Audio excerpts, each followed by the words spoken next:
Amigos, bienvenidos a Con Tres Puntos. El referéndum revocatorio es una figura constitucional que trató de ser activada esta semana. Y para conversar de esto y de algunas otras cosas del mundo de la política y de la constitucionalidad en el país, tenemos el honor, la enorme satisfacción de recibir a Blanca Rosa Mármol de León, magistrada emérita del Tribunal Supremo de Justicia, y para Vanessa Davis y su servidor José Gregorio Yepes, es un honor tenerla acá. Doña Blanca, muchísimas gracias por recibirnos, pero por visitarnos, quise decir. ¿Cómo está usted? Y le preguntamos, como siempre le decimos, abriendo fuegos de una vez. Referéndum revocatorio 2022, debut y despedida. ¿Qué opciones hay? Exactamente, debut y despedida. ¿Por qué? El revocatorio murió al nacer. Yo lo puse por ahí en las redes, como acostumbro, de vez en cuando algunas observaciones. Porque las reglas que pusieron, reglas entre comillas, para que el mismo se celebrara, eran imposibles de cumplir. Inclusive lo dijo el propio presidente del Consejo Nacional Electoral, que matemáticamente era imposible recoger las firmas en esas 12 horas que pusieron de 6 de la mañana a 6 de la tarde. Eso por una parte, sin contar que nunca habían ponderado el Tribunal Supremo de Justicia de dos pilitas, estableció que el 20% que se necesita de las firmas recolectadas para convocar el revocatorio debe ser en cada entidad del país, es decir, en cada estado. Eso es un absoluto imposible, porque bastaría, por ejemplo, que en un estado, digamos, como del Tamaculo, no se recogiera ese 20% para que cayera la voluntad de todos los demás estados. ¿Y por qué sucede eso?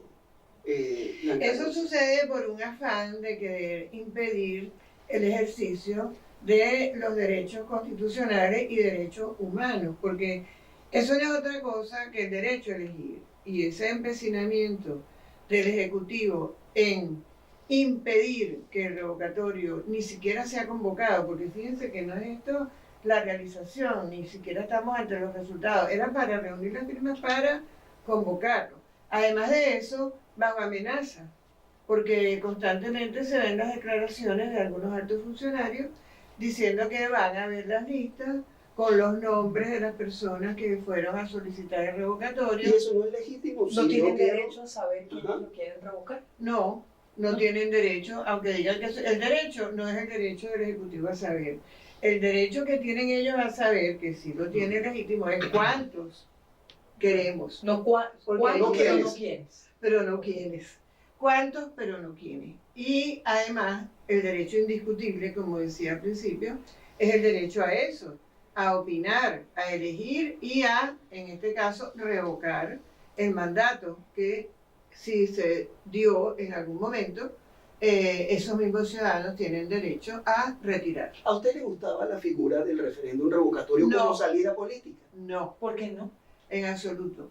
A mí no me gustaba esa figura porque dejó de tener sentido. ¿Por qué? Dejó de tener sentido? Nosotros hemos tenido una experiencia muy mala con revocatorios anteriores. Nunca pudimos hacerlo cuando lo intentamos, cuando el plural al cual me refiero y el nosotros es la oposición. Porque se hacen diferentes manipulaciones para que nunca llegue.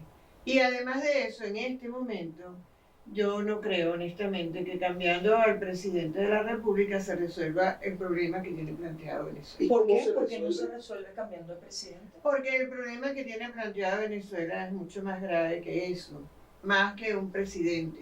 Es la desinstitucionalización del país. Nosotros tenemos un país desinstitucionalizado, tenemos que recuperar las instituciones. Aquí no existe separación de poderes. Pero cambiar al presidente no sería un primer paso para eso. Sería un primer paso, pero tiene los siguientes inconvenientes. En primer término, vienen los 30 días para nombrar un nuevo presidente. Esa elección en 30 días es muy difícil, porque lo primero hay que tener ya un candidato y hay que tener todo un procedimiento y una logística para hacer esa elección presidencial. Además de eso, el problema fundamental es un poder judicial sometido, como el que tenemos, un Tribunal Supremo de Justicia a la orden para hacer todas las decisiones que convengan al Ejecutivo para impedirnos el ejercicio de nuestros derechos, por absurdo que pueda parecer, y un Consejo Nacional Electoral que siempre está ahí para satisfacer los deseos del régimen. Entonces, si nosotros tenemos la Asamblea en manos del Ejecutivo, si tenemos el Poder Judicial en manos del Ejecutivo, si tenemos el Consejo Nacional Electoral en manos del Ejecutivo, nosotros estamos perdidos. ¿Cómo recuperamos la institucionalidad? ¿Cómo se recupera esa institucionalidad? Se recupera con la soberanía popular. ¿Cómo? Haciendo valer la soberanía popular. Lo que yo voy a decir va a sonar iluso. Pero ¿cómo lo ve usted? Pero muchas grandes empresas empiezan así, con lo que pudiera parecer fantasioso, pero tiene un asidero constitucional muy importante, y es que la soberanía popular reside en el pueblo, lo dice la Constitución. Y lo que nosotros estamos hablando en este momento es precisamente de la soberanía popular, porque esa es la que se quiere manifestar en este caso, intentó a través del revocatorio, pero ese revocatorio tiene el grave defecto de que es con el Consejo Nacional Electoral, ya lo vimos. Sin embargo, hay otra figura, y es la última, porque nosotros hemos ido repasando toda la Constitución, estamos llegando a la última página y a los últimos artículos que están en la última página de la Constitución, y ya vamos llegando al precipicio, casi nos cae. Esperemos que no. Pero ¿qué figura nos queda para la soberanía? La Asamblea Nacional Constituyente, muy desacreditada entre nosotros, porque aquí se ha logrado en Venezuela que se desacrediten todos los medios democráticos para solventar la situación que tenemos. ¿Por qué está desacreditada? Bueno, porque por la constituyente llegamos a lo que tenemos en primer término, remontándonos muy lejos. Y después, con la nueva constituyente que convocaron, se perpetuó aún más esta situación. Entonces, claro, ya la gente, yo entiendo, está escéptica cuando uno hace los planteamientos. ¿Cómo se activa la constituyente? La constituyente se activa con parecido al referéndum, la expresión de la voluntad del 15% de la ciudadanía, sin la participación del Consejo Nacional Electoral. No me cansaré. ¿Cómo sería? ¿Y cómo se canaliza eso entonces? Entonces, la única manera posible, porque estamos hablando de realidades, aunque al principio hablé de fantasía, es que nosotros tengamos un apoyo internacional suficiente en esa salida como para que el gobierno se vea obligado a tolerarla. Porque sabemos que, así como no quisieron dejar que sucediera el revocatorio, tampoco dejarían que sucediera una convocatoria, una constitución. El planteamiento sería llamar a la comunidad internacional a que nos ayude a convocar una Asamblea Nacional Constituyente. Exactamente, dicho en esas palabras que tú lo has dicho, o decirles o demostrarles, yo creo que ya lo tienen demostrado, porque no hay peor sordo que el que no quiere oír, ¿verdad? Si ahora, a mí me parece muy bien que hayan abortado el revocatorio. ¿Por qué? Porque ahora quedó más claro que nunca ante la comunidad internacional que aquí no hay vía electoral posible. Pero no la hay. Entonces necesitamos que nos apoyen. ¿Por qué la constituyente? Es decir, ¿qué procesos desataría la constituyente de activarse que nos ayuden a recuperar la institucionalidad? Al activarse la constituyente, la primera medida sería un gobierno de transición. Salimos de la usurpación. Acuérdense que teníamos cese de la usurpación, gobierno de transición, elecciones libres. Ese es el orden. Pero aquí el cese de la usurpación ha sido imposible. Hemos tenido esos fulanos diálogos en México, que con los diálogos hemos ido difiriendo y hemos llegado hasta aquí. 22 años llevamos, 22 años, perdiendo el país, porque la crisis no solamente es política, sino también es económica, y hay una quiebra moral. Es como me dijo un amigo, aquí en Venezuela hay una inmoralidad metastásica. Ese es el mayor problema. Y el hambre, tenemos que decir las cosas por su nombre. Aquí hay hambre.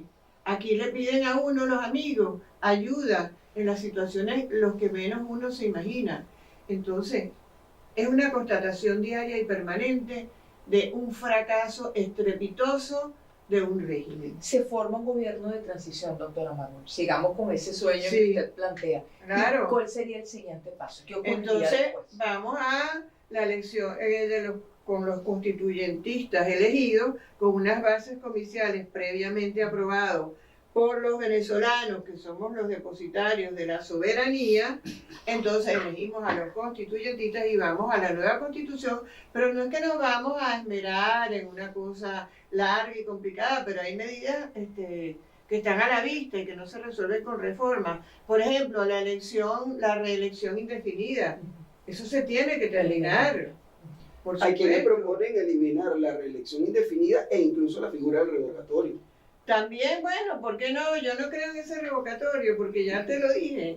Eso es una ilusión. Ningún mandatario quiere que lo revoquen. ¿Quién va a aceptar eso? Vamos así, yo voy a convocar porque yo soy noble, yo soy una maravilla, una trascendida espiritualmente. Eso no se lo cree nadie. Sí, entonces mira, tenemos que manifestar nuestra voluntad, porque el problema aquí es que nosotros como ciudadanos no hemos podido manifestar nuestra voluntad. La constituyente nos permitiría entonces renovar las instituciones. Nos permite renovar las instituciones, nos permite renovar el Poder Judicial, porque ¿qué pasa aquí? Este régimen empezó, no se me olvidará nunca, la primera medida fue el Poder Judicial, controlarlo. Quitaron todos los jueces de carrera, pusieron puros jueces provisorios. Por eso es que en Venezuela, hoy por hoy, no hay instancias ante las cuales acudir, porque aquí los recursos se ejercen de una manera formal. Por ejemplo, con lo del revocatorio, sé que van a acudir al Tribunal Supremo. No sé si es al de 2 pilitas o es al que está en el legítimo, pero en el de 2 pilitas no hay esperanza ninguna. ¿Cómo llegamos a la constituyente, a la asamblea constituyente, doctora Marmol? ¿Hay alguien trabajando Yo creo que ahora? Sí, estamos trabajando con la Alianza Nacional Constituyente Originaria, con el doctor Enrique Colmenares Espinol, con el doctor Luis Manuel Aguana, con el José Bravo, con el doctor Luis Granado. Hay una cantidad de gente que está además constituida en una federación a nivel nacional. Tenemos gente en el interior trabajando para realizar eso y creemos fervientemente en eso, porque aquí lo único que no cabe, la única opción que no existe es no hacer nada. Resignarse no existe. Doña Blanca, pero recordamos también que AMCO desarrolló la consulta popular y se estuvo trabajando en eso. Muy bueno, con eso? No fue muy bueno parte que me lo pregunte y no me molesta para nada, me encanta. Bueno, no fue otro a nosotros nos encanta que usted nos conteste todas esas cosas. Porque la consulta popular nosotros la organizamos de muy buena fe y es una figura que en la Constitución está consagrada con carácter vinculante. Eso significa obligatorio. Obligatoria de respetar por el régimen, si fuera otro, ¿verdad? Pero en ese momento nosotros tampoco estábamos en Narnia, como dice la gente, y sabíamos que necesitábamos el apoyo internacional para hacer efectivo ese resultado. El resultado fue muy bueno, pero ¿qué pasó? Que cuando llegamos a buscar el apoyo internacional, el ilustrísimo embajador del gobierno legítimo de Guaidó no quiso que nosotros lo hiciéramos. Yo lo puedo decir aquí. Tratamos de dirigirnos a los embajadores de los demás países y él me llamó indignado diciéndome que esa era su atribución, que él tenía que hacerlo y lo trancó. Es decir, que Renato le saboteó eso. Sí, eso es lo que y lo dejaron solo y Guaidó nos dejó solo. ¿Quién es la persona que los dejó solos? Tarre Briceño y Guaidó, los dos. Después de que fuimos juntos en la convocatoria, la ignoraron por completo, pero eso no le quita los méritos a la consulta, porque esa consulta está ahí.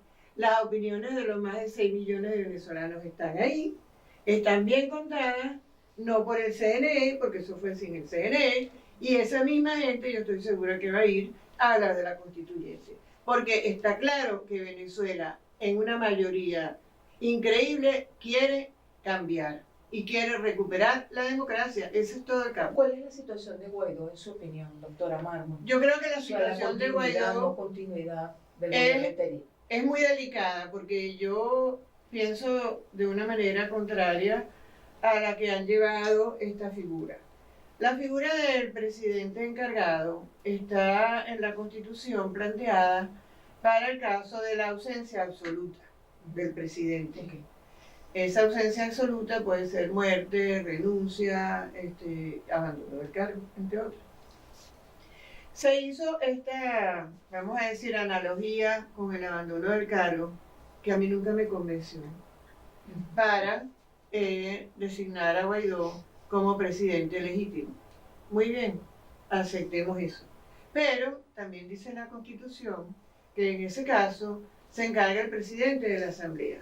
Pero lo que la Constitución no dice es que cuando se encarga de la presidencia encargada el presidente de la Asamblea, sigue siendo presidente de la Asamblea. Eso no lo dice la Constitución. Entonces, y la Constitución no dice que él puede tener, y me perdonan lo tosco del ejemplo, una pata en el Ejecutivo y una en el Legislativo, porque nosotros no podemos hacer lo que criticamos.